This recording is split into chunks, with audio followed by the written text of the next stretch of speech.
Hi everyone, welcome to our channel కన్సిమర్చులు. ఈరోజు మన వీడియోలో చింత చిగురు పచ్చడి చూపిస్తున్నానండి. చాలా రుచిగా ఉంటుంది, చాలా సింపుల్గా చేసుకోవచ్చు. నోటికి కారం కారంగా పుల్ల పుల్లగా భలే ఉంటుంది. అన్నం మొత్తం పచ్చడితోనే తినేస్తారు, ఇంకా ఏ కూర కూడా అవసరం ఉండదు. అలాగే టిఫిన్స్లో కూడా తినొచ్చు. మనకి ఇది ఒక వారం రోజుల వరకు నిల్వ ఉంటుంది, అస్సలు పాడవదు. చింత చిగురు పచ్చడికి చింత చిగురు 200 గ్రాములు తీసుకున్నానండి. 200 గ్రాములకి ఇంత క్వాంటిటీ వచ్చింది. చింత చిగురుని బాగా కడిగి కొంచెం నీళ్ళు వాడే వరకు అలా ఉంచేసేయాలి. నీళ్ళు వాడిన తర్వాత ఇందులో ముదురు కాళ్ళు ఉంటాయండి, ఇలాంటివి ముదురు కాళ్ళు ఉన్నవి తీసేసుకోవాలి. లేత కాడలు అయితే పర్వాలేదు, మగ్గిపోతాయి. ఎంత మనం తీసినా ఎంతో కొంత కొంచెం కాడలు ఉంటాయి, పర్వాలేదు.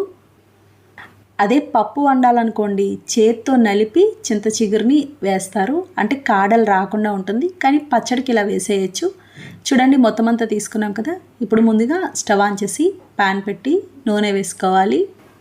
నూనె కూడా పప్పు నూనె కానీ వేరుశనగ నూనె కానీ అయితే బాగుంటుంది. నూనె వేడయ్యాక 1/2 స్పూన్ మెంతి గింజలు, 1 స్పూన్ ధనియాలు, కారానికి సరిపడా ఎండుమిరపకాయలు వేసి మీడియం ఫ్లేమ్లో వేయించుకోవాలి. నేను 15 కాయల వరకు తీసుకున్నానండి. ఈ పచ్చడి కొంచెం కారంగా ఉంటే బాగుంటుంది, పులుపు కాబట్టి. ఇవి ఇలా సగం వేగాక నువ్వులు వేసుకోవాలి. 3.5 స్పూన్ల నువ్వులు వేసుకున్నాను. మీరు నువ్వులు ఇలా అయినా వేయించుకోవచ్చు, లేదా నూనె లేకుండా డ్రై రోస్ట్లో అయినా వేయించుకోవచ్చు. గోంగూర పచ్చడి కానీ ఇలా చింత చిగురు పచ్చడి కానీ నువ్వులు వేసి చేసి చూడండి, చాలా బాగుంటుంది. పులుపు దనానికి ఇవి వేయడం వల్ల కొంచెం కమ్మగా ఉండి బాగుంటుంది. చూడండి, ఇవి ఇలా వేగినాయి కదా. ఇప్పుడు ఇవి మిక్సీ జార్లోకి తీసుకోవాలి. ఇప్పుడు అదే ప్యాన్లో చింత చిగురు వేయించుకోవడానికి సరిపడా నూనె వేసుకోవాలి. చింత చిగురు వేసి బాగా కలిపి మూత పెట్టేసి మీడియం ఫ్లేమ్లో మగ్గించుకోవాలి. మూత పెట్టడం వల్ల మెత్తగా మగ్గుతుందండి, కాడలవి ఉంటాయి కాబట్టి బాగా మెత్తగా ఉండి బాగుంటుంది. చింత చిగురుతో పప్పు వండిన కూర చేసిన ఏదైనా బాగుంటుంది, పచ్చడి ఇంకా బాగుంటుంది. అందులోనూ మనకి ఇది సీజనల్గా దొరికేది కాబట్టి దొరికినప్పుడు మాత్రం ఇలా ట్రై చేసి చూడండి. ఇది ఇలా వేయించుకునేటప్పుడు మధ్యలో ముదురు కాళ్ళు ఏమన్నా ఉంటే తీసేసుకోవచ్చు. చూడండి, ఇది ఇలా బాగా వేగింది కదా, ఈ విధంగా ఉండాలి. పట్టుకొని చూస్తే మెత్తగా ఉన్నట్టు ఉంటుంది. ఇప్పుడు స్టవ్ ఆఫ్ చేసుకోవాలి, బాగా చల్లారాలి. ఇది బాగా చల్లారిందండి. ఇప్పుడు పచ్చడి చేసుకుందాం.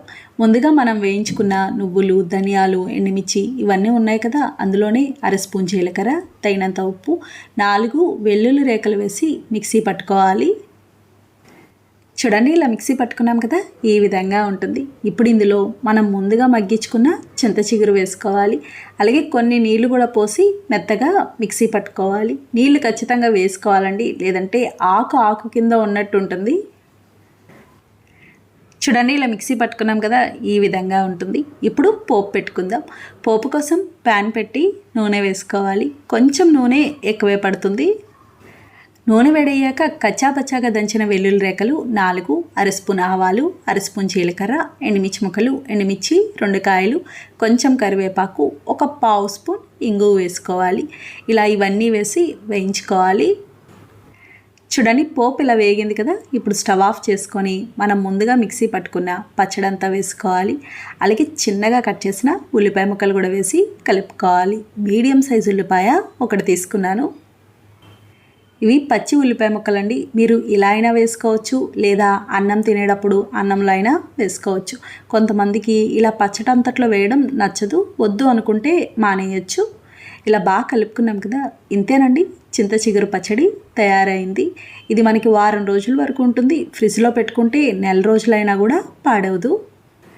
టిఫిన్స్లో కూడా బాగుంటుందండి, దోశ, ఇడ్లీ పిండి రొట్టి ఇలాంటి వాటికి. అదే అన్నంలో తినేటప్పుడు వేడి వేడి అన్నంలో కాస్త నెయ్యి వేసుకొని తింటే మహా అద్భుతంగా ఉంటుంది. చూసారు కదా ఫ్రెండ్స్, చాలా సులభంగా తయారు చేసుకున్నాం. నచ్చిందండి వీడియో? మీకు నచ్చితే లైక్ చేయండి, షేర్ చేయండి, కామెంట్ చేయండి. Thank you for watching.